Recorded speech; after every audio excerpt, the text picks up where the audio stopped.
sorry to miss yesterday, though. What a great day. If you weren't feeling well, it would not have been good. It was kind of cold. Glad you're Fair. feeling better. I'm glad that. Thank you. I appreciate it. Is everybody here? Is Cece here? I don't see Cece yet. Or is Crystal here? Yes, I saw her on there. Oh, good. Didn't mean to answer for you, Crystal. Good morning, guys. I'm here. Good morning. Piping down my first cup of the day. So There you go. once I get that in, I'm good. One down, about four more to go.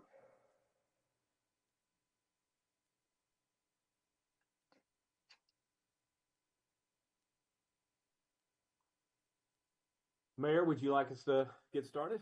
I was going to wait just a few minutes, but it is 9:01, and I know several people have to get on to other appointments. I'm sure Cece will be here as quick as she can. So, sure, go ahead. Are you running this, Mr. Davis? I'm going to kick it off. As I think Tammy mentioned, Carlos is solo hosting today, so he asked me to introduce this slowly as he runs from one computer to another. So hopefully I'll give him enough time to do that. But we very much appreciate your time, this unique time in the morning, and we will try to be brief and succinct. But we did want to give you a little bit more background on equipment services specifically, and on the project that you're being asked to vote on tonight for some further debt financing. On the call today is Marlene Druga, Finance Director, Chris Payne, Deputy Finance Director, Kenny McDowell, our Engineering Director, is subbing for our Project Manager, Shauna Tillery, who is down with the flu this morning. And so we appreciate Kenny stepping in. We've got about a 9-slide presentation for you. I think it's roughly half is Chris and half is Marlene. So with that, looks like we're up on the screen. So I'll turn it over to Chris Payne. Good morning, City Council and managers. Just wanted to introduce myself to get started. I'm Chris Payne, Deputy Finance Director for Administrative Services. Hey, Chris, excuse me, but cut your volume up a little bit if you can. We can't hear you real well. Or I can anyway, I should say. It may take me a minute, I'm not sure.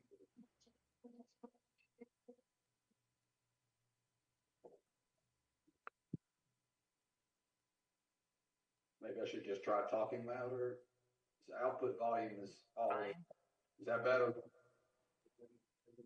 If I talk louder, does that help?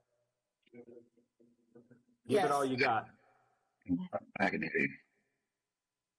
Okay, we'll try again. Good morning, council and city managers. I'm Chris Payne, Deputy Finance Director for Administrative Services. Administrative Services consist of two divisions: procurement services, administrative services, and equipment services, also known as the city garage or fleet services. Each equipment services owns the on-road and off-road fleet assets used by various departments to serve our community. Departments are charged a lease rate based on the vehicle's class. Classes are typically associated with usage. For example, administrative cars, police pursuit rated vehicles, refuge collection, dump trucks, tractors, etc. The lease covers the maintenance, repair, and future replacement costs of the vehicles. In this model, departments are only required to budget for the additions to their vehicle fleet. Next slide, please. I want to give you a little bit of history about the current facility. In 2015, a comprehensive fleet study was conducted. I'd like to highlight the facility-related recommendations from the study. All of these recommendations will be resolved with the new facility. Number one, 4 additional technician positions are required to adequately service the fleet. Chris, excuse me again. I'm sorry. You need to let Carlos know when he needs to move ahead with the slides. Thank you. Slide 3, please.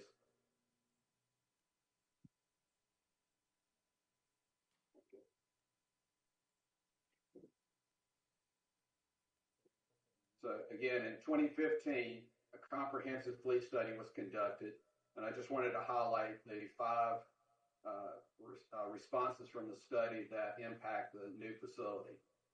4 additional technician positions are required to adequately service the fleet.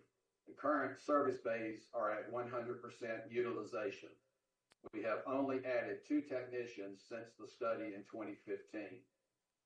The second recommendation was additional bays will be required to accommodate an average of 25 new additions to the fleet annually. Additional space for parts inventory is necessary to service the fleet. Additional parking space for vehicles requiring service is necessary.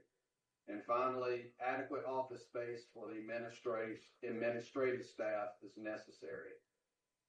The 404 Patton Avenue property, which is directly across the street from the current service center facility, was identified as an ideal location due to the solid waste operations that includes both staff and equipment at the current Patton Avenue facility.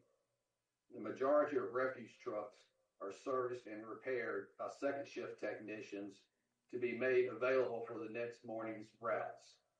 For perspective, it is not unusual to have 10 or more trucks out for service on an afternoon.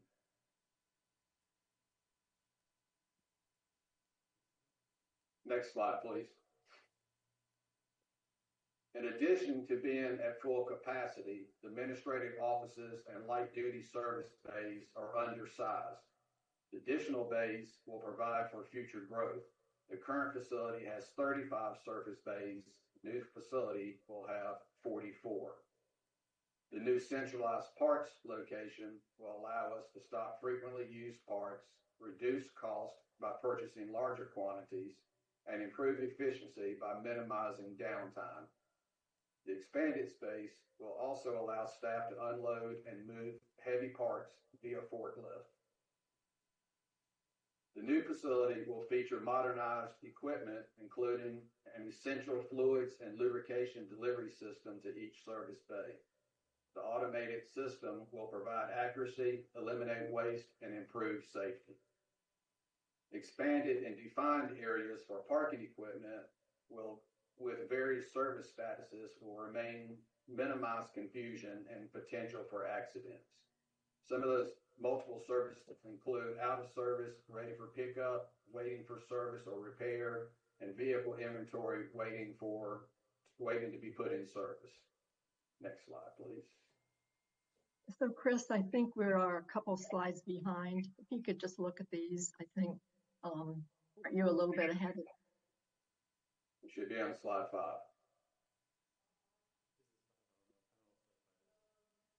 Is this the slide? Is this the correct slide? No, I think we're right now. Thank you.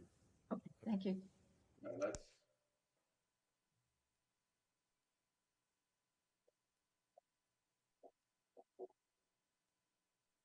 should be on the slide that starts with a loading dock, which is should be slide 5. We are, Chris. Okay.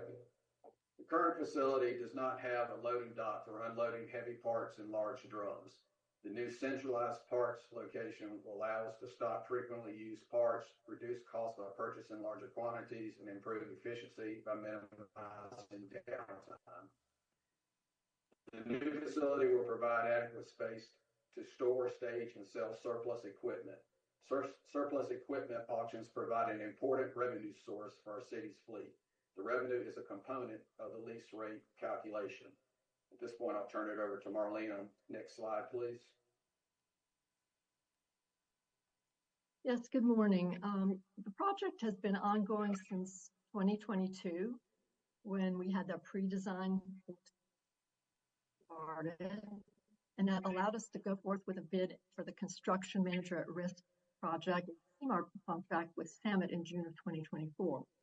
Then in August of 24, we issued $30 million in bonds for the project and the site work began.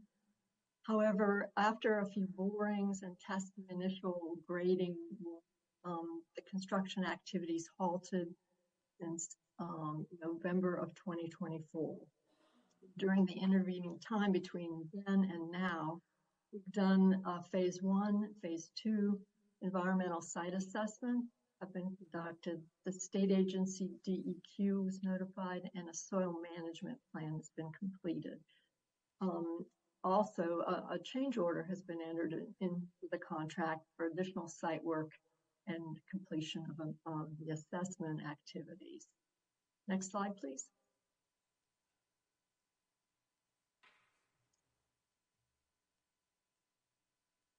I think one, yes. This is the contracts that are in place to date. We have about 2.4 million for the design work and about 25 million for the construction. And then there's also a little bit additional that was financed for some equipment that will go in the bays and just equipment at the facility. So, however, this is not enough to cover the remediation costs that are being contemplated now, which are at about $8 million. Next slide, please.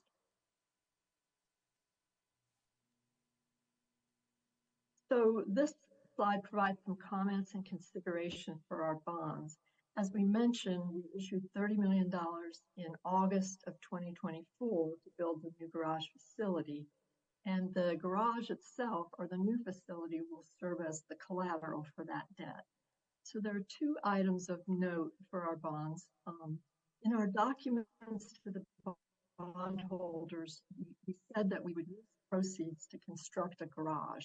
That is, we're obligated to build a garage, or we would be in default of our bond covenants if we didn't do that. So we can't use the proceeds for any other projects, just because of our documents and our covenants with our bondholders. The second thing is maybe more relevant, is relates to the IRS treatment. So we issued these bonds as tax-exempt bonds on a tax-exempt basis, and we're currently paying the principal and interest. And what that means is that the bondholders who purchased the bonds don't have to pay income tax on their interest that we pay to them when they file their federal tax returns. So considering the IRS, if we prolong the time that we're constructing and taking to get the facility in place, they're allowing those tax exemptions to continue. And if it goes too long without actually having a facility in place, the IRS may not be favorable to us. And so a typical window is about 3 years to issue the proceeds and then to get the project completed and finished. In that intervening time, the interest is being paid to the bondholders and such. So we're already about 1.5 years in on the project. So if we had any type of a covenant default where we were saying we didn't use the proceeds for the garage, or we took too long to complete it, it could have implications for our credit ratings. And as just a final consideration, the proposed financing timing also tries to keep the project costs contained so that we can get the construction underway and then completing the remediation to move forward, allow the construction to begin. Slide 9, please, the next slide. So this is the project timeline. If we begin the remediation in spring of 2026 or close to now, it's estimated to take until late summer to complete the remediation, and then construction could begin in the fall with an estimated completion of the facility in early calendar year 2028. So those are our final prepared slides. We open the floor up for questions or any other comments. Oh, Marlene, Go ahead, Denise. I did have a question. The remediation was referenced at 8 million. I didn't see that covered outside of the 30 million bond. I thought or is the 30 million inclusive of the 8 million? No, it is not inclusive. So that was the initial borrowing before we did any of the site work. So as we were doing the site work and then finding that we did need to do additional remediation. The original borrowing of 30 would not cover the remediation. So that item is about 8 million, and it's on an agenda tonight to do additional financing of 8 million just for the remediation work. Okay, I just think it's important to bring those two together just from a public understanding perspective. Well, and would you talk just a little bit about, I think Chris was hitting on some of the consolidation or efficiency, but are there other facilities that are closing as a result? Will we bring together teams? Obviously, this is I guess we're getting about 33, or it's an expensive effort at this point, but it sounds also very necessary in terms of our operations. Are you or Chris able to talk about what we're bringing together and how we're offsetting some of this? Yeah, Chris, do you want to go ahead? Yeah, sorry, I was trying to get off mute. So the existing facility, the newer part, the heavy duty shop or bays, will be repurposed for other operations on the 401 Patton Avenue side. We've had several meetings during the design of the new facility to consider how those bays may be repurposed, but there's a strong interest in other departments using those bays. And the new facility will also house procurement services, which we're currently renting space for our staff. So there'll be some savings there on a monthly basis that are somewhat significant as well. Does that answer your question, Councilwoman? It sure does. Thank you, Chris. You're quite welcome. Thank you. Anyone else have a question?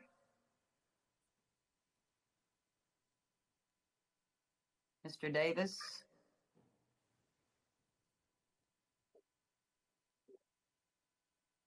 Well, again, we apologize for the weird time, but based on the small group conversations we had last week, we felt like council wanted and needed and deserved some more context on this project, why we feel like it's necessary in addition to the particular situation with the remediation. Just going back to Mayor Pro Tem's question, by moving some of the operation across the street, we will open up some space on Patton Avenue proper. And we know we have other departments down there that are outgrowing their current spaces, water resources, transportation, and so forth. So it will give us some opportunity to hopefully come back with some design and considerations in the future for expansion of those departments as well. Larry, Thank you for that. Yeah, may I just add to that? I failed to mention that our current inventory is stored in 4 different locations at 401 Patton and warehouses. So all of that inventory and warehouse space that we're currently using will be available for other departments as well when we consolidate across the street in the new facility.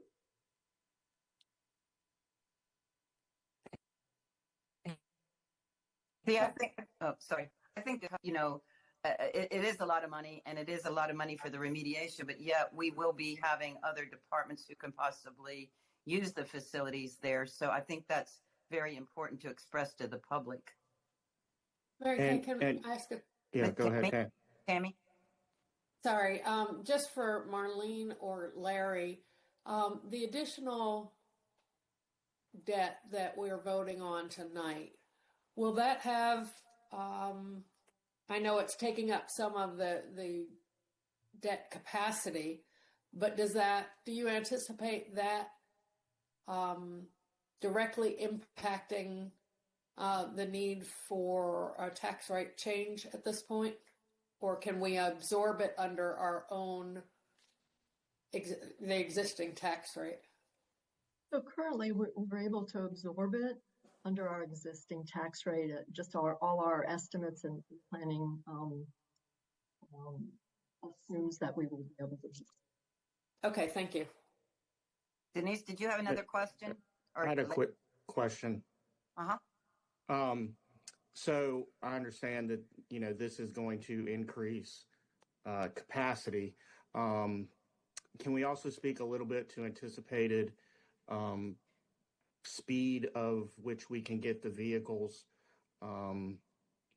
serviced and back out on the streets? I know there has been some concern about the amount of time it takes for some of these vehicles to get serviced and get back out in the active fleet. Can we speak to that with this new project? Yeah, I'd be happy to do that. One of the challenges that we're currently facing has been an extensive period of vacant positions. We've had carried as many as 12 positions for the last 5 to 6 months or longer, quite honestly. So not only do we need to fill those vacancies, but in the new facility, we will be able to expand and hire additional technicians if necessary. I'll also mention as relative to that is that we are outsourcing a good bit of our work now because of those vacancies, and the inability to increase our technician staff has resulted in some of those delays that you may have heard about. But we're working just as hard as we can. Staff is working overtime and committed to meeting our service level requirements with our various departments. And so there'll be some efficiencies in the new facility for sure. And I think that we will see a positive result with this change. And are those anticipated hires, are those currently projected in the budget, or are those outside of the budget constraints? They are budgeted positions that are vacant, and we're having a little difficulty hiring and retaining technicians, but we're working diligently on that. And most recently changed to 4 10-hour weekday shifts, and that has helped us receive some additional interest in our positions. So we're hopeful, and that's a recent change, but we're hopeful we're going to be able to fill those positions. Keeping in mind that they're heavy-duty technicians, or technicians that work on the type of vehicles that we service, do not typically come fully trained and experienced. So there is some learning curve associated with those new hires. But we are currently meeting our service level requirements for our operations and for those departments that use our fleet to service our community. Thank you. Mayor? Carlos, if we could take down the presentation, that'd be great. Madam Mayor, if I could. Yes, yeah. Everybody can either raise their hand. I'm gonna be able to see the gallery now. You're fine. You're fine. Go ahead. All righty. I'm looking forward to this new equipment facility, but along the same lines as Councilman Marshall's question. And I know, Chris, that we said that we've had some staffing challenges for 6 or so months, but I have heard, and I have heard constant comments from those who use the current facility that it's been much longer than 6 months. I would really like for us to figure out how to fix that more rapidly. It's not a 6-month or 3-month issue. It's a more long-term issue, and it is impacting all those who use, whether it's police or solid waste or whomever it may be, that we need to find a way to get those facilities as efficient as they need to be, so that our employees can be as efficient as they need to be, and not necessarily wait for early 2028 to get that resolved. That's a broader question here, but it is something that I think needs to be said, that we know that there's more of an issue there than just 3 or 6 months of staffing. Agreed, and that was part of my concern. Right. And I think we've all been part of wanting to know the rush on the police cars that were bought, and then they just sat there in the field for so long because there was no one to upfit them for the appropriate needs. So I think all of that is something that we kind of need to be assured, I suppose, that when the appropriate staff is hired, that things like that will not happen again, or that the cars will be serviced in a very quick manner. I think some of our public safety is very important, whether it's that or some of the fire vehicles or any of the major vehicles that are needed in emergency situations. Thank you. Those are certainly our primary customers, and we share your concern as well. But not only is it putting cars in service, but we have to be careful that we're performing preventive maintenance on cars when it's Correct. to keep them safe. We really, one of the notes I had is wanted to share with you. I think it was on one of the slides that we have close to 4,000 tires that we installed. And we haven't had 2 tire technicians now for a number of months, just have not been able to attract the applicants for that.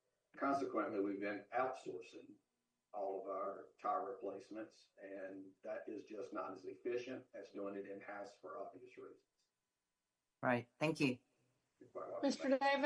Davis, can you fill us in on whether or not these positions are on the list for human resources or people and culture? I know tough to fill positions get extra attention, extra incentive, whatever, extra consideration. Are these positions on that list? They are, and they have been advertised, and I'm hesitant only because I don't want to jinx it, because we've been so close recently with offers that we thought we had staff, and then they turned us down. And I know there's a current group that's in the final stages of review for technician positions, and I just will be honest, my fingers are crossed that we get better news this time. Are we getting turned down because of the salaries that we're offering, the conditions that they're working at? Do we have any feedback on why? Chris, I'm gonna Yes, kick that one to you. I appreciate that, Larry. Thank you. Yes, absolutely. We're getting some feedback, limited feedback from applicants. I guess last month we had 3 applicants scheduled for interview. None of the 3 showed up for their actual interview. We are competing with the private sector in our community, in our area. We're competing with the private sector. We understand from our colleagues in other cities our size, they're experiencing similar things. So I don't think it's all related to salary, quite honestly, but it is a significant component. I'll add to that, since we're diving a little deeper, I'll peel back the onion a little bit more. We've lost 3 or 4 technicians to other divisions, other departments within the organization. So that is a challenge for us as well. Some of our technicians have actually left to go work in other departments for more money.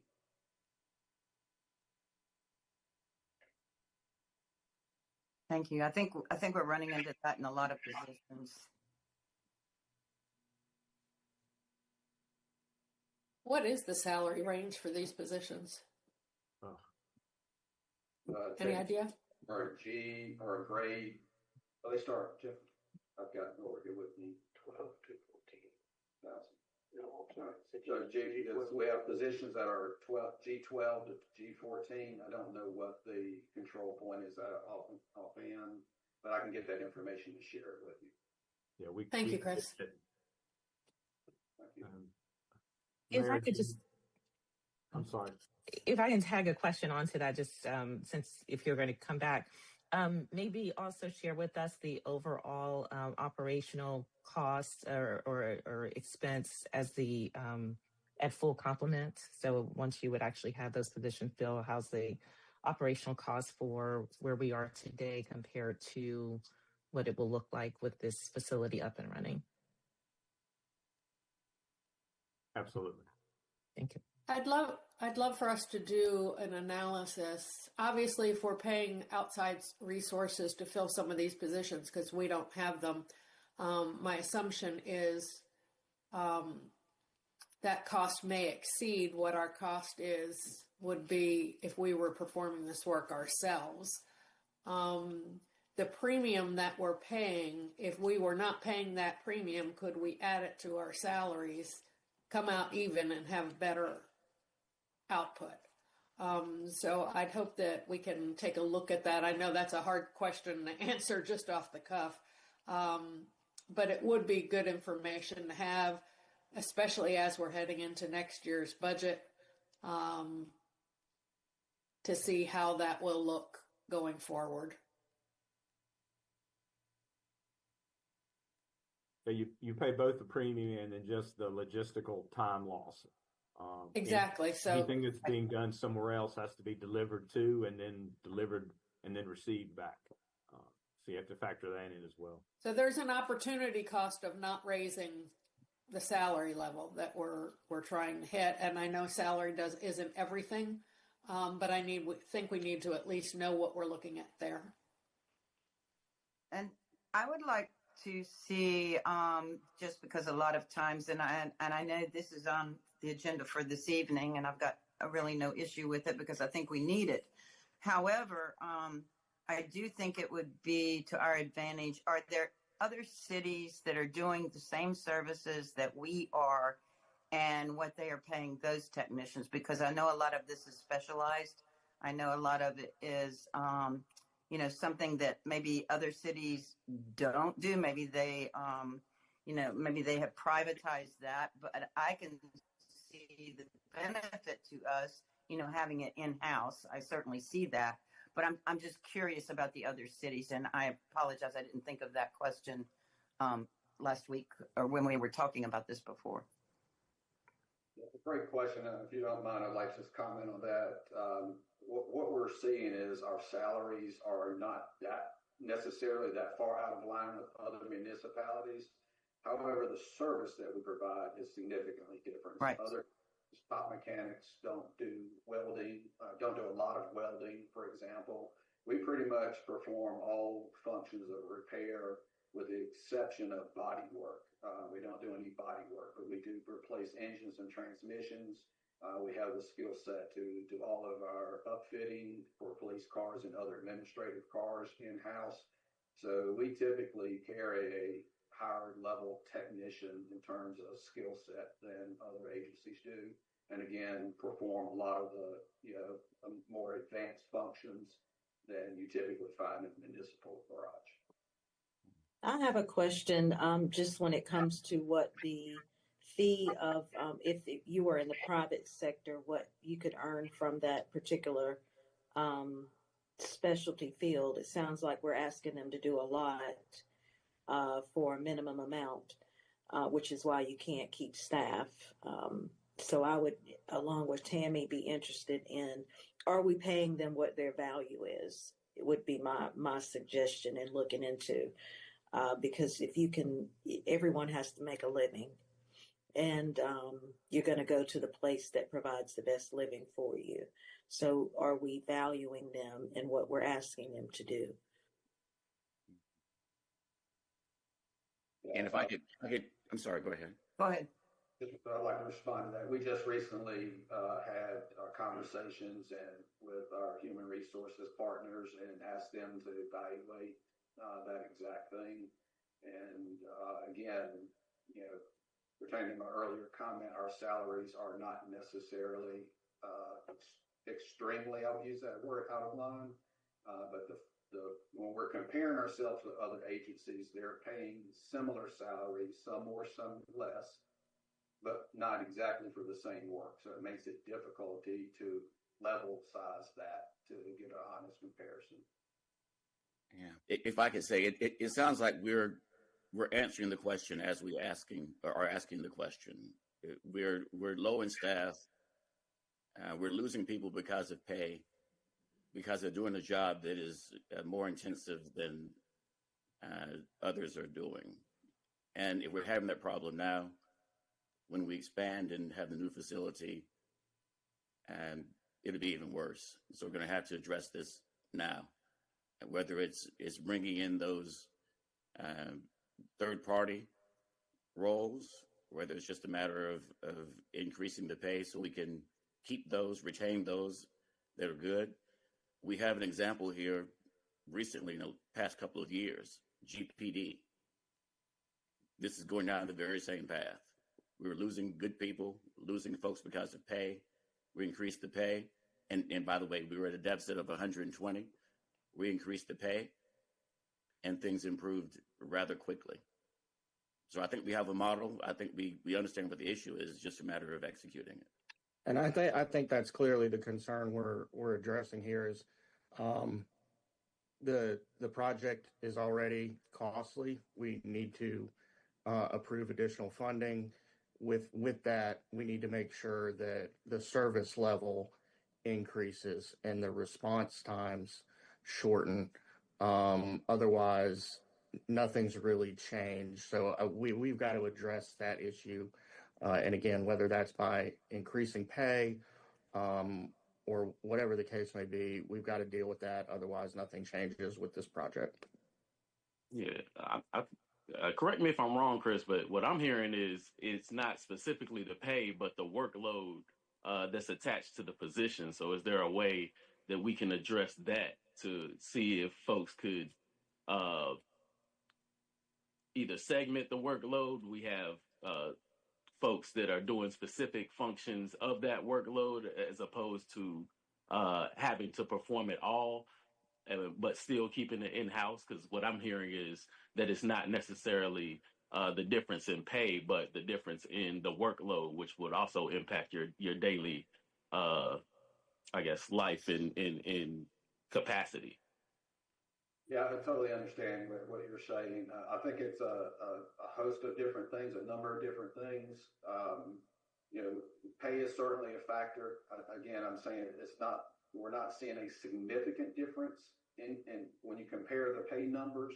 But what there is a difference is in the type of work we're doing.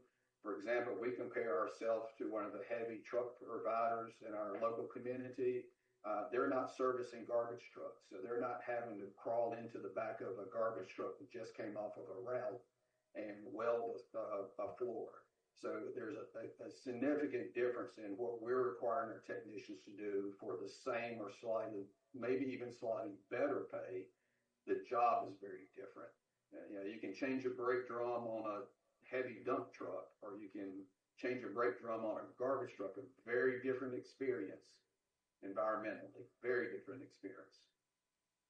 So would you say, Chris, that, a lot of this is on the job training type work? Of course, it certainly sounds like it. Is that correct? Absolutely. We can get heavy duty mechanics and they're fine with, the major component systems, hydraulics, transmissions, engines, possibly. The things that they don't have are going to be related to the municipal equipment that we operate that the private sector doesn't necessarily operate. Again, garbage trucks are different from dump trucks. Police vehicles are different from what Honda works on, for example, in their garage. Very different requirements. We put over a mile of wiring in a police car after it's delivered to us, police ready, so to speak. We add an additional mile of wiring and cabling, custom installations, those kinds of things, just to give you a tip of the iceberg. And before I'd love to invite council out to our existing facility sometime and see the level of work and the comprehension required to service the fleet. Sure. And I think, we can all look at that as we've got a little bit of time here before the facility is built and ready to go. To look at all these things. And I certainly would like to leave it up to you all because what I'm hearing is that perhaps we need to look at, as was mentioned earlier by my colleagues, well, with the savings of, kind of farming out the work, then we're going to have where it will be in-house. And perhaps those that go into the specialized areas could receive some kind of pay boost or something, or designation or expertise title, or we need you all to look at that and how that is done in other areas as well, because I'm sure there are other cities that do the same kind of work and train the same type of expert work. Mayor and council, I would say, that conversation is actually going into a good direction as we kind of get into a space where we start talking about strategy, pre-budget, right. Some of those discussions. This is just one of several examples of what we will have to show you from a strategic standpoint. If you're looking at the combination of both salaries, also I'll remind you that this is a byproduct of some of our growth pains as we increase our capacity. This is one of those trickle down, things in our service delivery when you have such intense growth. But also at the same time, the need for services come along with that. This is one of the things that we look at and have to plan for. So This Right. is I feel like this is a really good conversation going in the direction that you'll see holistically in different areas that we'll have to reflect on. And I do want to say, to stay on topic, this is the subject for this evening. And we certainly need to take into consideration everything that's been mentioned here today. And I appreciate that. We very much appreciate your time at this, like I said, this weird and odd hour, but I hope you have a better feel for the scope of the project, why we believe it's needed, why we believe it's justified that we complete the project on site, and get it ready for sort of the next generation of, as the manager said, expansion of service and all the rolling stock that will come with it. And I did want to make sure there weren't any more questions from council before closing out. Anyone? I assume, Mr. Davis, are you finished? We are, and again, thank you. Thank you all. I don't think we really need a motion to adjourn or anything. So thank you so much. And we'll see everyone later. Thank you. Thank you. Right.